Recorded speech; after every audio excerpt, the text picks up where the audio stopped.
Welcome back to London Live News. So, Changing Trains is the debut novel by Mark Johnson, set on board a Eurostar, and will take you back to the summer of 1985. It's a semi-autobiographical novel, and Mark joins me now. Hello to you. Hi there, how are Thank you for your time.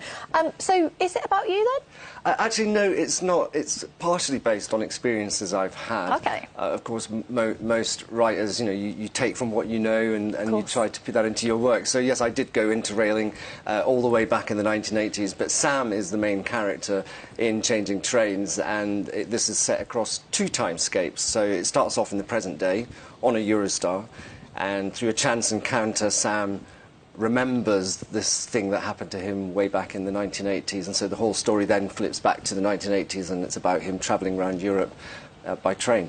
OK, and what happens then in 1985? Well, this month, by the way, is LGBT History Month. And the theme of this month for LGBT History Month is geography.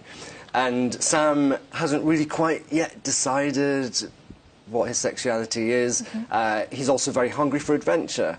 And so he sets off on this journey across Europe to get away from his small-town upbringing and perhaps find some of the answers to the world and his place in it. He's very hungry for knowledge and experience of the wider world beyond home, and I think that resonates with a lot of people when they're that age and you want to sort of break out, but also learn from that world. And it's your debut novel, isn't it? Yeah, it is. This is my first one, yeah. Yes, that's exciting. How long have you been writing it? It took about 3 or 4 years, and I wrote most of it travelling back and forth between London and the southwest of France by train. So the Eurostar element's quite a big part of it, and obviously it starts off, the main character, he's on a Eurostar in the present day. The destination's fictitious because Eurostar doesn't go directly to the destination in the book. And I contacted Eurostar to ask if it was the first one written, and they seemed to think it was. They hadn't heard of any other novel that had been written on a Eurostar and set on a Eurostar before, so maybe that's a first. OK, and who is this book for? What kind of a reader do you think that it would entice?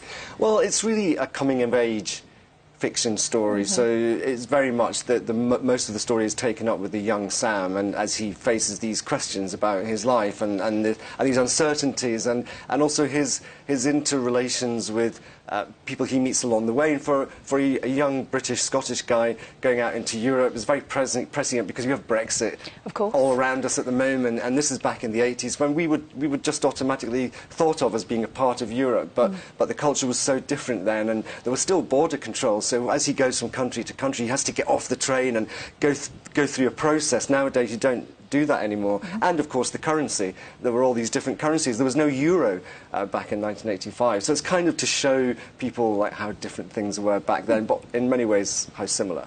So it's a bit of geography, a bit of history as well. And if someone wants to get hold of this book, how do they do that? Well, it's available on Amazon to buy. You can buy the Kindle version, or you can buy it in paperback. It's quite interesting. They're saying that it's temporarily out of stock, which sounds great, like it's sold out for the paperback, but actually it's not. You can still order the paperback, even though it says that. So maybe a little glitch. All right, thank you very much indeed. As long as we know where we can get it, that's brilliant. Thank you very much indeed. That's Mark Johnson just there.